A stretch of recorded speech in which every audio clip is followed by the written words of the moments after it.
El día de la reunión para repartir la herencia de mi hijo fallecido, un hombre sin techo se acercó a mi coche e impidió mi entrada. «Señora, no suba a ese carro. Su nuera acaba de salir de aquí y dijo que...». Sentí que la sangre se me helaba. Al llegar a la reunión, la bruja se desmayó.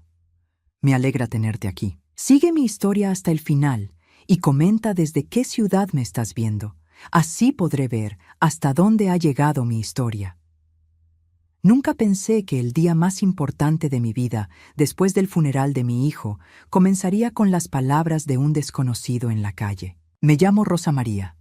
Tengo 62 años, y ese martes por la mañana me dirigía a la oficina del abogado para la lectura del testamento de mi querido Eduardo.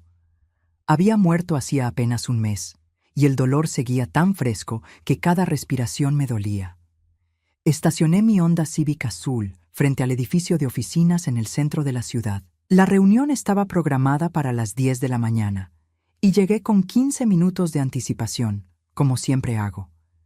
Necesitaba esos momentos para calmarme, para prepararme mentalmente para ver a Lía, mi nuera, quien desde el funeral había mostrado una frialdad que me perturbaba profundamente. Mientras sacaba las llaves del contacto, un hombre se acercó a mi ventana. Era delgado, de unos 50 años, con ropa gastada pero limpia. Su rostro tenía esa expresión seria de alguien que ha visto demasiado en la vida. Al principio sentí miedo. Vivimos en una ciudad donde no es extraño que te asalten en pleno día. «Señora, disculpe que la moleste», dijo con voz ronca pero respetuosa. «¿Usted es la madre de Eduardo Martínez?». Mi corazón se aceleró. ¿Cómo sabía él el nombre de mi hijo? Asentí lentamente, sin bajar completamente la ventana.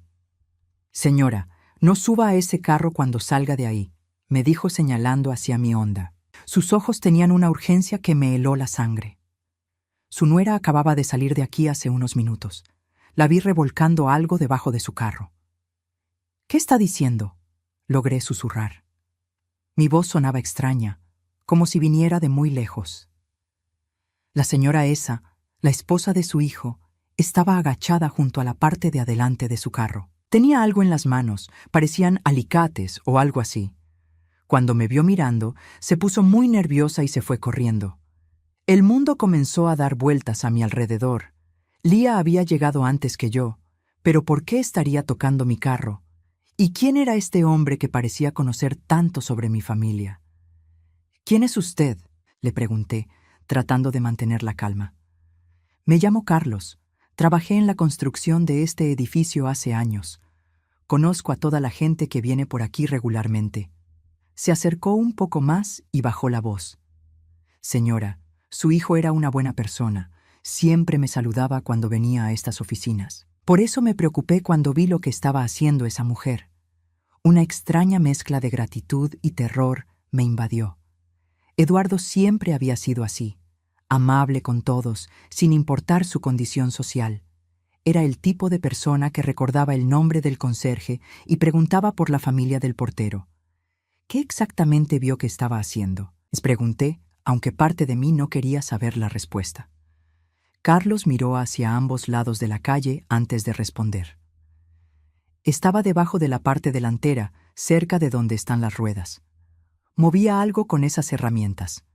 Cuando terminó, se limpió las manos en una toalla que traía y la tiró en esa basura de ahí. Señaló hacia un contenedor cerca de la entrada del edificio.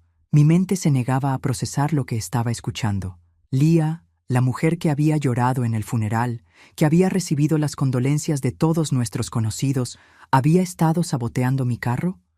«Señora, no sé qué problemas tenga con esa señora, pero algo no está bien. Mi instinto me dice que no es seguro que maneje ese carro hoy». Miré mi reloj. Las 9:55. La reunión comenzaría en 5 minutos. Tenía que decidir rápidamente. ¿Confiar en las palabras de un desconocido o asumir que era una coincidencia extraña? «Gracias por decirme», le dije finalmente. ¿Podría esperarme aquí? Necesito ir a esa reunión, pero cuando salga, me gustaría hablar más con usted». Carlos asintió. «Estaré por aquí, señora. Solo tenga cuidado con esa mujer. Algo en sus ojos no me gustó nada». Salí del carro con las piernas temblorosas. Cada paso hacia el edificio se sentía como caminar sobre arena movediza. ¿Era posible que Lía quisiera hacerme daño? ¿Por qué? Durante los 3 años que había estado casada con Eduardo, siempre habíamos tenido una relación cordial, aunque nunca fuimos realmente cercanas. El elevador parecía subir en cámara lenta hacia el 7º piso. Cuando se abrieron las puertas, pude ver la sala de conferencias al final del pasillo. A través de las paredes de vidrio, distinguí la silueta de Lía sentada en una de las sillas, hablando con el abogado. Al abrir la puerta de la sala, Lía levantó la vista hacia mí. El cambio en su expresión fue inmediato y aterrador. Su rostro se puso completamente pálido, como si hubiera visto un fantasma. Sus ojos se abrieron desmesuradamente y comenzó a respirar de forma agitada. «Rosa María», dijo el licenciado Herrera, levantándose para saludarme. «Justo a tiempo. Ya podemos comenzar con...». No pudo terminar la frase. Lía se había puesto de pie bruscamente, tambaleándose. Su mano derecha se llevó al pecho y comenzó a hacer un sonido extraño, como si no pudiera respirar. «Lía, ¿estás bien?», pregunté instintivamente, a pesar del miedo que me había causado su reacción al verme. Tú deberías estar», y murmuró con voz entrecortada, y antes de poder terminar la frase, sus ojos se pusieron en blanco y se desplomó sobre la mesa de conferencias. El abogado corrió hacia ella mientras yo me quedé paralizada junto a la puerta. ¿Qué había querido decir con «tú deberías estar»? ¿Debería estar dónde? ¿Muerta? Las palabras de Carlos resonaban en mi mente como campanas de alarma. Lía había esperado que yo no llegara a esa reunión. La ambulancia tardó 12 minutos en llegar. 12 minutos que se sintieron como horas mientras yo observaba a Lía recuperar lentamente la conciencia en la sala de conferencias. El licenciado Herrera le había aflojado el cuello de la blusa y le había puesto un vaso de agua fría en las muñecas, pero yo no podía quitarme de la mente sus palabras truncadas. «Tú deberías estar». Cuando finalmente abrió los ojos, me miró con una expresión que no supe cómo interpretar. Era una mezcla de miedo, confusión y algo más profundo que me ponía los nervios de punta. ¿Era culpa lo que veía en sus ojos? «No necesito ir al hospital», murmuró cuando llegaron los paramédicos. «Solo fue el estrés. Han sido días muy difíciles desde que Eduardo». Su voz se quebró al mencionar el nombre de mi hijo, pero algo en la forma en que lo hizo no me convenció. Los paramédicos la revisaron y confirmaron que sus signos vitales estaban estables. Sugirieron que fuera al hospital para hacerse estudios más profundos, pero Lía insistió en quedarse. «Rosa María», dijo cuando nos quedamos solos con el abogado. «Perdona por haberte asustado. Es que ver tu cara me recordó tanto a Eduardo. A veces olvido que él ya no está». Sus palabras sonaban ensayadas, como si las hubiera practicado. Durante los últimos 3 años, nunca había comentado que Eduardo y yo nos pareciéramos. De hecho, mi hijo había heredado más los rasgos de su padre. El licenciado Herrera carraspeó incómodamente. «Bueno, si se sienten listas, podemos proceder con la lectura del testamento». Durante los siguientes 30 minutos, escuché palabras que no terminaba de procesar completamente. Eduardo había dejado la casa familiar para mí, como esperaba, pero había algunas cosas que no concordaban con lo que yo recordaba de nuestras conversaciones. La cuenta de ahorros conjunta que tenía el señor Eduardo con la señora Lía, continuó leyendo el abogado, queda completamente bajo el nombre de la señora Lía Morales de Martínez, junto con las inversiones realizadas en el último año. Fruncí el ceño. «¿Inversiones en el último año? ¿De qué inversiones habla?». Lía se enderezó en su silla. «Eduardo no te había contado sobre eso, Rosa María. Decidimos invertir en unos fondos mutuos. Él dijo que era mejor no preocuparte con esos detalles mientras estabas cuidándolo». Algo no cuadraba. Durante los últimos meses de vida de Eduardo, yo había estado con él prácticamente todos los días. Él me contaba todo: sus miedos, sus esperanzas, sus preocupaciones sobre dejar a Lía sola. ¿Por qué no me habría mencionado inversiones importantes? ¿Podrían darme una copia de todos estos documentos?, le pregunté al licenciado. Por supuesto, señora Martínez. Los tendré listos para mañana. Lía se veía cada vez más incómoda. Rosa María, ¿para qué necesitas copiar todo? El testamento es muy claro. Eduardo quería que yo tuviera seguridad económica. Solo quiero entender bien lo que mi hijo decidió. Respondí, tratando de mantener mi voz calmada, aunque por dentro sentía que algo estaba terriblemente mal. Cuando salimos del edificio, Lía caminó rápidamente hacia su carro, un Toyota rojo que Eduardo le había comprado el año pasado. Tengo que irme.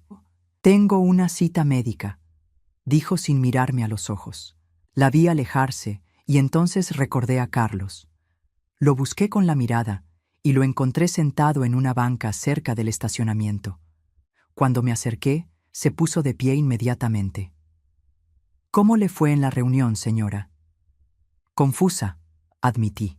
Necesito que me muestre exactamente qué vio que estaba haciendo mi nuera. Carlos me llevó hasta mi carro y se agachó cerca de la rueda delantera derecha. Aquí, señora, estaba trabajando con algo aquí cerca. Señaló hacia el área donde estaban los frenos. Saqué mi teléfono y llamé a Miguel, el mecánico que había cuidado nuestros carros durante los últimos 15 años. Miguel, necesito que vengas a revisar mi carro. Es una emergencia. Miguel llegó en 20 minutos con su camioneta llena de herramientas. Carlos se había quedado conmigo todo el tiempo, contándome más detalles de lo que había visto. Esa señora estaba muy nerviosa, me dijo. Seguía mirando hacia la entrada del edificio, como si estuviera esperando que alguien saliera. Cuando terminó de hacer lo que estaba haciendo, se limpió las manos muy bien, como si no quisiera que quedaran rastros. Miguel se puso debajo de mi carro con una linterna. Al cabo de unos minutos, salió con el rostro serio.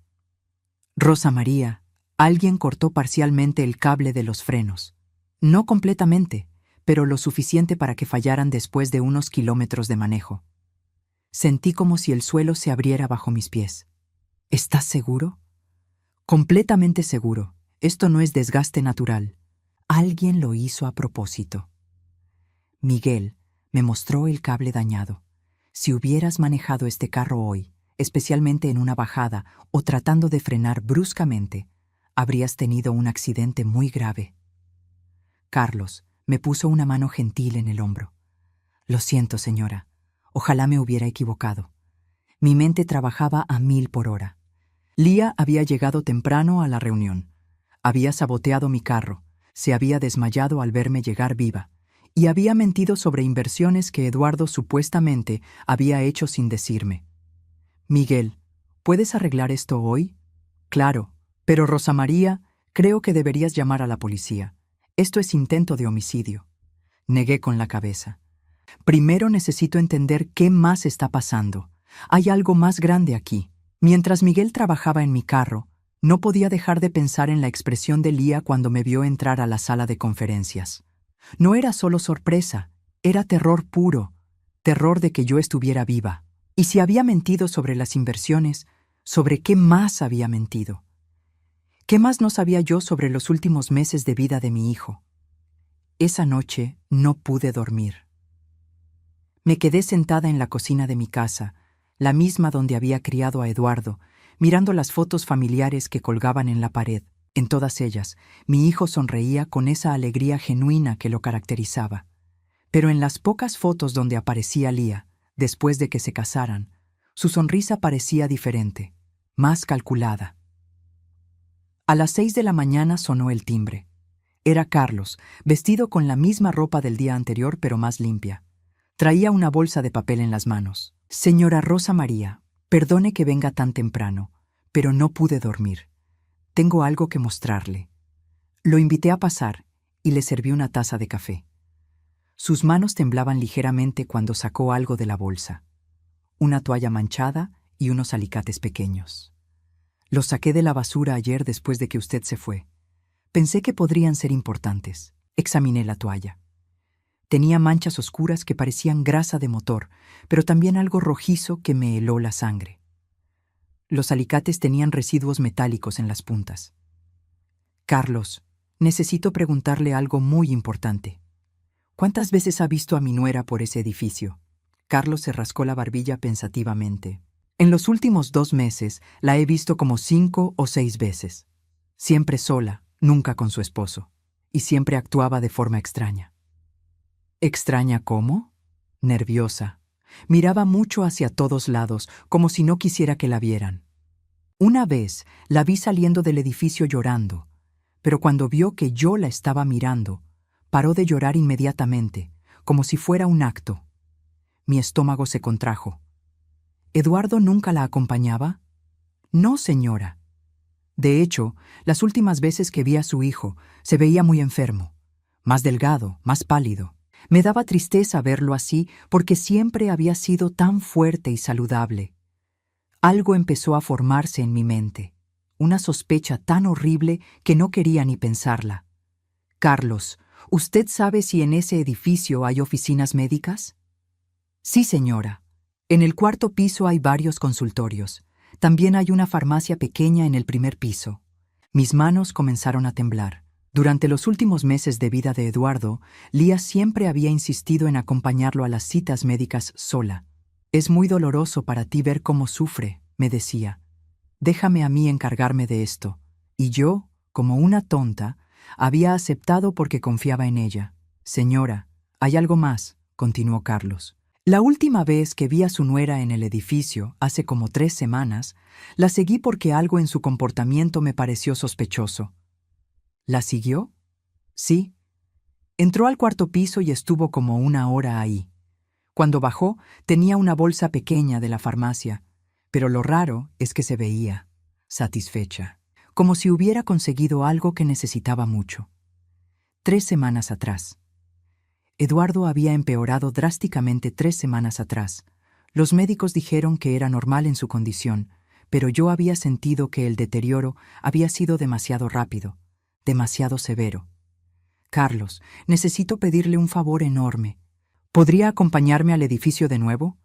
Quiero hablar con la gente del 4.º piso y de la farmacia. Por supuesto, señora, pero ¿está usted pensando lo que yo creo que está pensando? No pude responder. La posibilidad era demasiado monstruosa para pronunciarla en voz alta.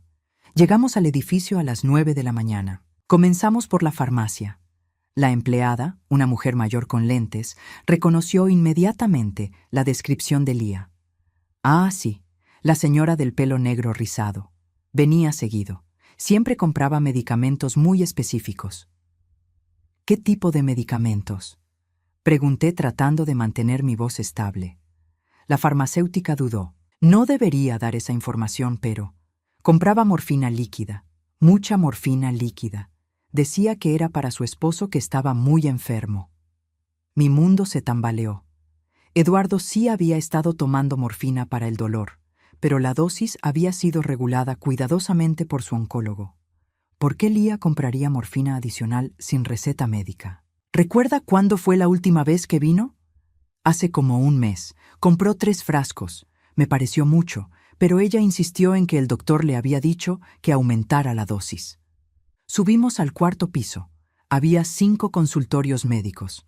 En el tercero, el doctor Ramírez, un hombre de unos 40 años, reconoció la descripción de Lía. Sí, venía preguntando sobre la condición de diferentes pacientes. Decía que trabajaba para una compañía de seguros y necesitaba información médica, pero algo en ella no me convencía. ¿Qué tipo de información pedía? Quería saber sobre efectos de sobredosis de diferentes medicamentos, específicamente morfina y otros opiáceos. Decía que era para casos de seguros por muerte accidental versus muerte por enfermedad. Carlos y yo intercambiamos miradas. La imagen se estaba volviendo terriblemente clara. Doctor, ¿es posible que alguien acelere la muerte de un paciente terminal administrándole dosis excesivas de morfina? El doctor me miró seriamente. Por supuesto. Una sobredosis de morfina puede parecer una muerte natural en un paciente que ya la está tomando para el dolor. Solo un examen toxicológico muy específico podría detectarlo, y esos no se hacen rutinariamente cuando alguien muere de cáncer. Salimos del edificio en completo silencio. Mi mente no podía procesar completamente lo que acababa de descubrir. Lía no solo había planeado matarme para quedarse con la herencia, también había matado a mi hijo. Señora Rosa María, dijo Carlos suavemente cuando llegamos a mi carro. ¿Qué va a hacer ahora? Miré hacia el cielo, sintiendo como si mi corazón se estuviera partiendo en 1000 pedazos. Mi Eduardo, mi único hijo, no había muerto por el cáncer. Había sido asesinado por la mujer en la que confiaba, por la mujer a la que yo había tratado como a una hija. Primero, dije con una voz que no reconocía como mía, voy a asegurarme de tener pruebas de todo esto. Y después Lía va a pagar por lo que hizo. Pero mientras decía esas palabras, una pregunta terrible resonaba en mi mente. ¿Había sido Eduardo consciente de lo que le estaba pasando? ¿Había sabido que la mujer que decía amarlo lo estaba matando lentamente? Los siguientes días fueron los más difíciles de mi vida. Tenía que actuar como si nada hubiera pasado mientras mi mundo interior se desmoronaba. Cada vez que sonaba el teléfono y era Lía llamando para preguntarme cómo estaba, tenía que controlar el impulso de gritarle lo que había descubierto. Pero sabía que si quería justicia para Eduardo, tenía que ser inteligente. Carlos se había convertido en mi aliado inesperado. Resultó que había trabajado en construcción toda su vida hasta que una lesión en la espalda lo dejó sin poder trabajar. Conocía a mucha gente en la ciudad, especialmente a otros trabajadores que a menudo eran invisibles para las personas como Lía. Esa invisibilidad, me di cuenta, era nuestra ventaja. Señora Rosa María, me dijo el jueves por la mañana cuando vino a verme. Conseguí hablar con la mujer que limpia el edificio de noche. Dice que encontró cosas raras en la basura del 4º piso. ¿Qué tipo de cosas? Frascos vacíos de medicamentos, siempre después de los días que su nuera visitaba el edificio. Y algo más interesante, encontró papeles quemados parcialmente. Los guardó porque pensó que podrían ser importantes. Carlos sacó de su mochila varios pedazos de papel chamuscados. Con cuidado los extendimos sobre mi mesa de cocina. Algunos estaban demasiado dañados para leer, pero pude distinguir algunas palabras clave: dosis, efectos secundarios, síntomas de sobredosis. Uno de los fragmentos tenía la letra de Lía. Reconocí su escritura inmediatamente porque había visto sus notas durante años. Decía: incrementar gradualmente para evitar sospecha. Debe parecer natural. Síntomas compatibles con progresión de enfermedad. Se me revolvió el estómago. Ahí estaba la evidencia de que Lía había planeado meticulosamente el asesinato de mi hijo. No había sido un impulso. Había sido un plan calculado y frío. Carlos, necesito entrar a la casa donde vivía Eduardo con Lía. Necesito buscar más evidencias. ¿Cómo va a hacer eso, señora? Ella vive ahí. Lía tiene un trabajo de medio tiempo en una oficina de contabilidad. Sale de casa todos los martes y jueves de 2 a 6 de la tarde. Hoy es jueves. Carlos me miró preocupado. ¿Y si la descubren? Eduardo me dio una llave de emergencia hace años. Nunca se la pedí de vuelta. A las 2:30 de la tarde, Carlos y yo estábamos parados frente a la casa que Eduardo había comprado con tanto esfuerzo 3 años atrás. Era una casa modesta pero bonita, con un pequeño jardín que él mismo había plantado. Ver las flores que Eduardo había cuidado, ahora marchitándose bajo el cuidado de Lía, me partió el corazón. Entramos silenciosamente. La casa olía diferente. Ya no tenía ese aroma a canela y café que Eduardo siempre mantenía. Ahora olía a productos químicos de limpieza y algo más que no pude identificar. Revisemos su habitación, susurré. El dormitorio principal había cambiado completamente. Eduardo había tenido fotos nuestras en su mesita de noche, pero ya no estaban. En su lugar, Lía había puesto fotos de ella sola, como si Eduardo nunca hubiera existido. En el closet, entre la ropa de Lía, encontramos una caja pequeña escondida detrás de los zapatos. Dentro había cosas que me helaron la sangre, más frascos vacíos de morfina, jeringas usadas y, lo más perturbador de todo, un cuaderno donde Lía había documentado meticulosamente el deterioro de Eduardo. Día 15. Aumenté la dosis. Eduardo está más confundido. Excelente. Día 23. Los médicos no sospechan nada. Está muy débil para protestar por los medicamentos. Día 30. Rosa María preguntó por qué dormía tanto. Le dije que eran los efectos del tratamiento. Mis manos temblaban mientras leía. Pero lo peor vino después. Día 40. Eduardo trató de llamar a Rosa María para decirle algo sobre los medicamentos, pero se lo impedí. Le dije que estaba delirando por la fiebre. Necesito acelerar el proceso. Día 45. Está sospechando. Anoche trató de esconder las pastillas debajo de la lengua. Tuve que cambiar a inyecciones mientras dormía. Mi hijo había sabido. En sus últimos días, Eduardo había sabido que algo estaba mal, pero estaba demasiado débil y confundido por los medicamentos para hacer algo al respecto. Señora, mire esto, dijo Carlos desde el baño. Había encontrado un frasco de morfina líquida sin abrir, escondido detrás de los productos de limpieza. Pero el descubrimiento más impactante estaba en el último cajón del escritorio de Eduardo. Había una carta, con su letra temblorosa de los últimos días, dirigida a mí. Mamá, si estás leyendo esto es porque algo me pasó. Lía está haciendo algo con mis medicamentos. Me siento peor cada vez que ella me los da. Traté de decírtelo cuando viniste ayer, but ella siempre está presente. Tengo miedo, mamá.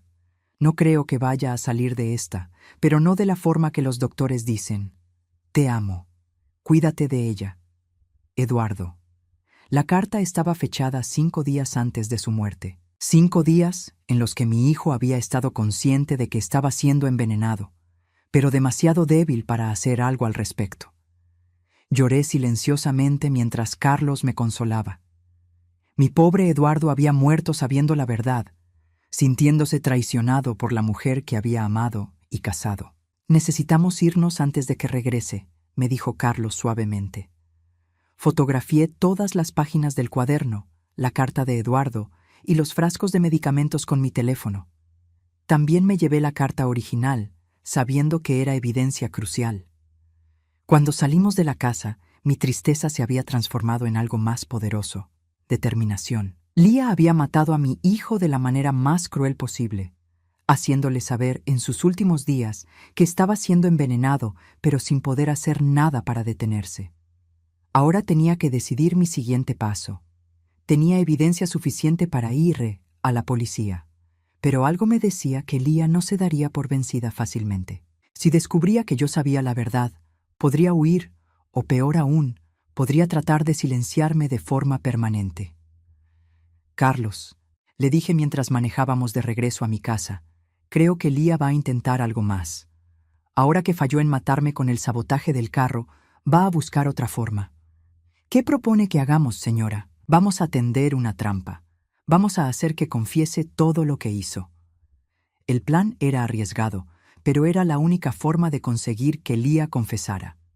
Carlos había conseguido una grabadora pequeña de un amigo suyo que trabajaba en seguridad. La escondí en mi bolso y practiqué actuar como si no supiera nada durante horas frente al espejo de mi habitación.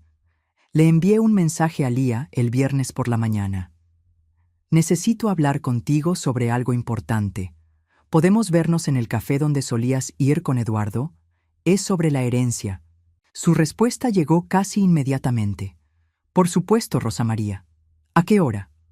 A las 3 de la tarde. Elegí ese café específicamente porque sabía que tenía significado emocional para ella. Era donde Eduardo la había pedido en matrimonio 3 años atrás. Pensé que estar en ese lugar podría hacer que bajara la guardia. Carlos estaría sentado en una mesa cercana, fingiendo leer un periódico. Habíamos acordado una señal en caso de que las cosas se salieran de control. Llegué 10 minutos temprano y elegí una mesa en una esquina, lejos de otros clientes, pero donde Carlos pudiera verme claramente. Mis manos sudaban mientras esperaba, revisando mentalmente todo lo que tenía que decir para que Lía confesara sin sospechar que yo ya sabía la verdad. Lía llegó exactamente a las 3.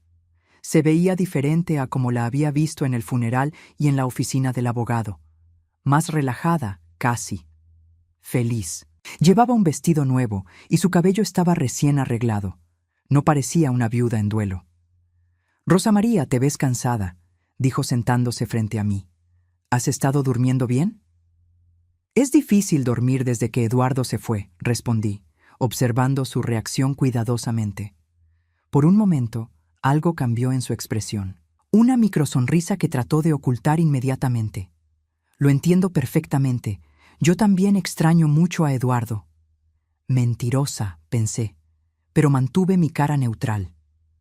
Lía, quería hablar contigo porque me surgieron algunas dudas después de la reunión con el abogado. Su cuerpo se tensó ligeramente. ¿Qué tipo de dudas? Sobre esas inversiones que mencionaste. Eduardo nunca me habló de ellas y conocía todos sus planes financieros.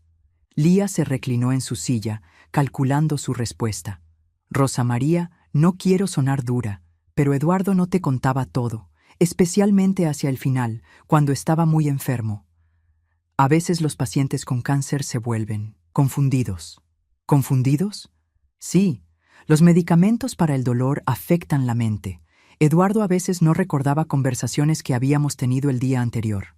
Esa mentira me dolió profundamente, pero tenía que seguir actuando. Supongo que tienes razón. Es solo que me sorprende que invirtiera tanto dinero sin decírmelo. Fueron decisiones inteligentes, dijo Lía, con más confianza ahora. Eduardo quería asegurar mi futuro. Sabía que yo no tengo la experiencia laboral que tú tienes. Claro, claro. Y supongo que los médicos dijeron que su deterioro al final fue normal, ¿verdad? Los ojos de Lía se iluminaron con algo que parecía orgullo perverso. Bueno, Eduardo tuvo mucha suerte de no sufrir demasiado. Los medicamentos para el dolor realmente ayudaron a que fuera pacífico. ¿Tú le administrabas los medicamentos? Sí, por supuesto. Los médicos dijeron que era importante mantener un horario estricto. Eduardo a veces se olvidaba, especialmente hacia el final. Mentira otra vez. Eduardo nunca se olvidaba de tomar sus medicamentos. Era meticuloso con eso.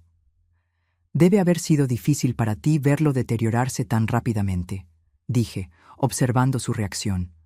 Lía bajó la mirada, pero no antes de que yo viera un destello de satisfacción en sus ojos. Fue muy duro, pero al menos no sufrió mucho tiempo. ¿Cuánto tiempo dirías que duró la etapa más difícil? Tal vez las últimas 6 semanas. Ahí fue cuando realmente empeoró rápido. Exactamente el tiempo que coincidía con sus visitas al edificio de oficinas para conseguir morfina extra. Lía, ¿puedo preguntarte algo personal? Ella asintió, pero pude ver tensión en sus hombros. ¿Alguna vez sentiste que tal vez Eduardo hubiera vivido más tiempo si hubiera recibido un tratamiento diferente? Su respuesta me heló la sangre. Rosa María, Eduardo estaba sufriendo mucho. A veces, cuando amas a alguien verdaderamente, la mejor forma de ayudarlos es asegurar que no sufran innecesariamente. ¿Qué quieres decir con eso exactamente? Lía me miró directamente a los ojos y por primera vez vi su verdadera naturaleza sin máscara. Quiero decir que algunas veces uno tiene que tomar decisiones difíciles, decisiones que otras personas podrían no entender. Mi corazón se aceleró. Estaba a punto de confesarlo. ¿Qué tipo de decisiones, Lía? Bueno, se inclinó hacia adelante, bajando la voz. Si alguien está sufriendo y va a morir de todas formas, ¿no sería más compasivo ayudarlos a acelerar el proceso para que no sufran más? ¿Estás diciendo que... Estoy diciendo que Eduardo tuvo suerte de tener a alguien que lo amaba tanto que se aseguró de que sus últimos días no fueran una agonía prolongada. Ahí estaba, la confesión que necesitaba. Lía, ¿aumentaste las dosis de morfina de Eduardo? Ella sonrió, una sonrisa fría y calculada. Rosa María, eres muy inocente. Eduardo estaba sufriendo, yo solo. Alivié su sufrimiento un poco más rápido de lo que hubiera pasado naturalmente. ¿Lo mataste? Yo lo liberé, dijo sin mostrar ni un ápice de remordimiento. Y ahora tengo los recursos para vivir la vida que siempre quise. Eduardo al final sirvió para algo útil. La máscara había caído completamente. Lía no solo había matado a mi hijo, sino que había estado fingiendo ser una viuda doliente mientras se regocijaba en su libertad y su nueva riqueza. ¿Y qué hay del sabotaje a mi carro? Lía se enderezó bruscamente. ¿Qué sabes sobre eso? Sé que cortaste los cables de mis frenos el día de la reunión con el abogado. Su expresión cambió a pura frialdad. Bueno, Rosa María, si ya sabes eso, entonces sabes que no puedo permitir que andes por ahí compartiendo historias. ¿Me estás amenazando? Te estoy diciendo la realidad. Eduardo ya no está aquí para protegerte. Y accidentes pueden pasar a cualquiera, especialmente a mujeres mayores que viven solas. Esa amenaza directa fue lo último que necesitaba escuchar. Tenía todo grabado, pero ahora tenía miedo de que Lía tratara de lastimarme ahí mismo en el café. Miré hacia donde estaba Carlos, quien había notado la tensión y se había acercado un poco más a nuestra mesa. Lía, dije manteniéndome calmada, creo que esta conversación ha terminado. Oh no, Rosa María, creo que apenas está comenzando. Lo que pasó después en el café se desarrolló como una película en cámara lenta. Lía se había inclinado hacia adelante, sus ojos brillando con una maldad que nunca había visto antes en una persona real. Sus palabras siguientes confirmaron mis peores temores. Rosa María, fuiste una buena suegra, pero siempre fuiste un obstáculo. Eduardo te adoraba demasiado. Cada vez que yo sugería que nos mudáramos lejos, él decía que no podía dejarte sola. Cada vez que yo quería hacer algo con su dinero, él consultaba contigo primero. Su voz se había vuelto venenosa, llena de resentimiento acumulado durante años. Al principio pensé que podía esperarte. Después de todo, tienes 62 años. Pero luego me di cuenta de que podrías vivir otros 20 años, interfiriendo en mi vida, haciéndome preguntas sobre el dinero de Eduardo. Así que decidiste matarme, dije, tratando de mantener mi voz estable. El sabotaje de tu carro habría sido perfecto. Un accidente. Nadie habría sospechado nada, pero ese maldito vagabundo. Su cara se torció de frustración. ¿Y Eduardo? ¿Por qué lo mataste a él también? Lía se rió, una risa que me heló los huesos. ¿También? Rosa María, Eduardo fue el plan principal. Tú solo eras limpieza. El mundo se tambaleó a mi alrededor. ¿Qué? ¿Realmente pensaste que me casé con tu hijo por amor? Eduardo era dulce, sí, pero también era ingenuo y tenía dinero. El seguro de vida que tenía por el trabajo vale $300,000, más la casa, más las cuentas de ahorros. Era una inversión a futuro. Pero el cáncer fue un regalo del cielo, dijo con frialdad. Me dio la cobertura perfecta. Todos esperan que un paciente de cáncer muera. Solo tuve que acelerar el proceso un poco. Mis manos temblaron mientras procesaba la magnitud de su maldad. ¿Cuánto tiempo llevabas planeando esto? Desde antes de casarme con él. Sabía sobre su predisposición genética al cáncer. Tu familia tiene un historial, ¿verdad? Su padre murió joven de cáncer también. Era cierto, el padre de Eduardo había muerto de cáncer cuando Eduardo tenía apenas 15 años. Esperé pacientemente, y cuando finalmente le diagnosticaron, supe que era mi oportunidad. Eres un monstruo. Soy una superviviente, replicó sin inmutarse. A diferencia de tu hijo, que era demasiado noble para su propio bien. ¿Sabes lo que me dijo en sus últimos días conscientes? No quería escuchar, pero ella continuó de todas formas. Me dijo que me amaba y que esperaba que yo fuera feliz después de que él se fuera. Incluso mientras se estaba muriendo por mi culpa, estaba preocupado por mi felicidad. Las lágrimas comenzaron a correr por mis mejillas. La imagen de mi Eduardo, noble y bondadoso hasta el final, muriendo mientras se preocupaba por la mujer que lo estaba matando. Pero ahora tú lo sabes todo, continuó Lía, y eso es un problema. Se inclinó aún más cerca, y pude ver que tenía algo en su mano debajo de la mesa. ¿Qué tienes ahí, Lía? Solo un pequeño seguro, por si decides ser problemática. En ese momento, Carlos se acercó a nuestra mesa. Disculpen, señoras, ¿todo está bien aquí?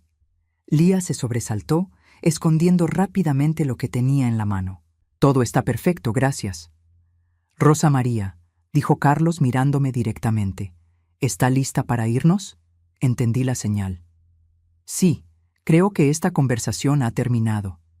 Me levanté lentamente, pero Lía me agarró del brazo. No hemos terminado de hablar, Rosa María. Sí, hemos terminado, dije firmemente. Fue entonces cuando Carlos hizo algo inesperado. Se acercó más y dijo en voz alta: «Señora, creo que debería saber que todo lo que han hablado ha sido grabado y transmitido en vivo a la estación de policía». Lía palideció. «¿Qué?». Carlos sonrió. «Mi amigo en seguridad no solo me prestó una grabadora, también me enseñó a usar una aplicación que transmite en vivo. Los detectives han estado escuchando toda la conversación». Como si hubiera sido orquestado, 3 oficiales de policía entraron al café en ese momento. «¿Lía Morales de Martínez?», preguntó uno de ellos. Lía se puso de pie bruscamente y lo que tenía escondido cayó al suelo. Era una jeringa pequeña. «Está arrestada por sospecha de homicidio y intento de homicidio». Mientras la esposaban, Lía me miró con puro odio. «Esto no ha terminado, Rosa María». «Sí, Lía, esto ha terminado». Los siguientes días fueron un torbellino de declaraciones policiales, entrevistas con detectives y la dolorosa pero necesaria exhumación del cuerpo de Eduardo para realizar un examen toxicológico completo. Los resultados confirmaron lo que ya sabía. Eduardo había muerto por una sobredosis masiva de morfina, administrada aproximadamente 6 horas antes de su muerte oficial. También encontraron trazas de otros sedantes que Lía había usado para mantenerlo inconsciente durante sus últimas horas. La carta que Eduardo había escrito, junto con el cuaderno de Lía documentando el asesinato y la grabación de su confesión en el café, constituían evidencia irrefutable. Lía fue condenada a cadena perpetua sin posibilidad de libertad condicional.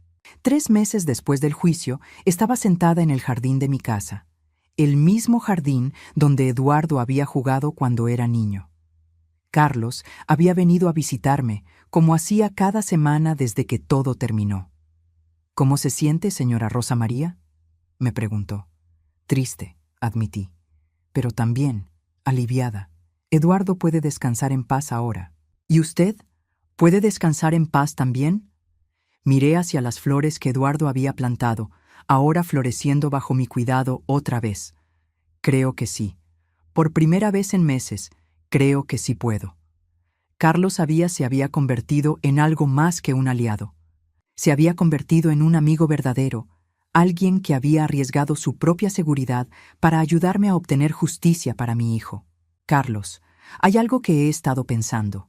«¿Qué es eso, señora?» «El dinero de la herencia, el seguro de vida de Eduardo. Todo eso ahora es mío legalmente».